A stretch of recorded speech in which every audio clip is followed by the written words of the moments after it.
Shalom Aleichem, on est dans les halachot de coudre des habits ou d'acheter des habits. Il faut savoir que c'est assourd de coudre des habits neufs. Okay?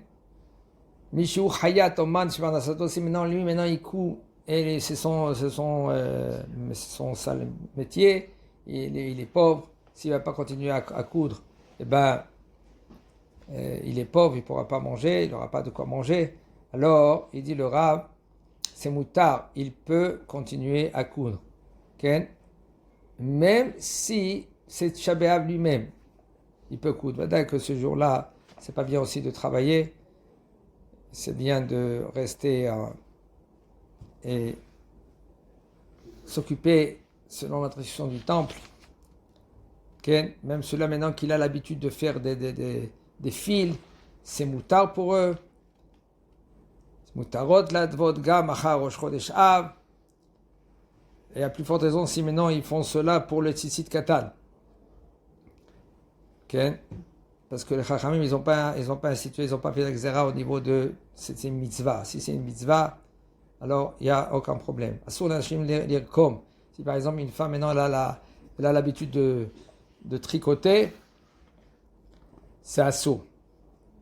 Mais si par exemple c'est un habit qui a été déchiré, là c'est moutard. Ou si par exemple c'est un kaftor, un bouton, c'est moutard qu'elle coud le bouton. Un homme que lui qu'il a une usine de chaussures. Okay? Et là il a des employés. Et ces employés maintenant, s'ils ne vont pas travailler, il sera obligé maintenant de leur payer pendant tout le mois. Il dit le Rav Nira, j'ai dit no kemelechet ha'aved. Ça c'est considéré comme davar qu'il est perdu. Il faut savoir que davar ha'aved, même chol ha'moed c'est mutar. Aval, au niveau de Tishat Hayamim, on va dire oui ou non. Dit le Rav. Dino kemelechet davar ha'aved, que les chachamim ils ont permis dans les 9 jours. Et il est le Baal Melacha, celui-là qui a l'usine, il peut laisser les ouvriers continuer à travailler et faire même des chaussures. Okay? Et c'est bien de pas trop ouvrir l'usine là comme ça devant tout le monde. Et là, de fermer un peu les persiennes, qu'ils se trouvent dans une situation qui font ça betzina. Naharot alomdot fira bebet hasefer, les filles qu'eux ils étudient de la couture, de broder, ils peuvent continuer à étudier pour pas changer qu'est-ce qui se passe à l'école.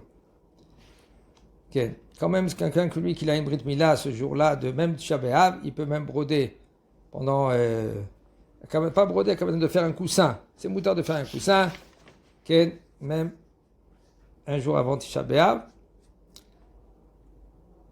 Si une femme, le fait qu'elle cricote, okay, ça peut arriver ça, elle se calme, et par exemple elle est nerveuse parce qu'il y a les enfants, elle doit s'occuper des enfants, et puis le fait qu'elle brode ou s'occupe, on dit ça, elle coud les habits, elle se calme, elle se détend et tout cela, alors il dit le Rav, on peut permettre.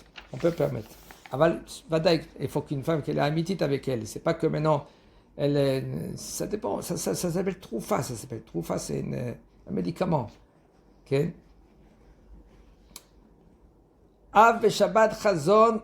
Shabbat Chazon, Shabbat Chazon, c'est le Shabbat qui est juste avant Tisha B'Av.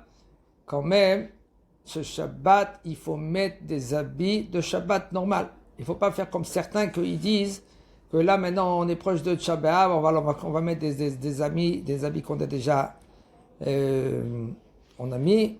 Il dit le Rav, non, Shabbat chez Shabbat. Mutar le sartseach hana'alaim lashchiram. On peut brosser les souliers et de les faire beaux, noirs juste avant Shabbat pour les mettre pour le Shabbat, même que c'est Shabbat Chazon. Mutar lishtof haritzpa, on peut laver le parterre. De nos jours, il y a des aspirateurs et tout cela, donc c'est plus facile. Aval, il dit le Rav, parce que c'est pas beau pour le Shabbat Kodesh. Les plus fortes raisons, et les enfants, ils rampent par terre et c'est sale. Et le fait que c'est sale, c'est pas bien aussi pour les bébés. Okay? Et le Rav, il dit, c'est moutard, même avant Shabbat Chazon. Chazak Obaour.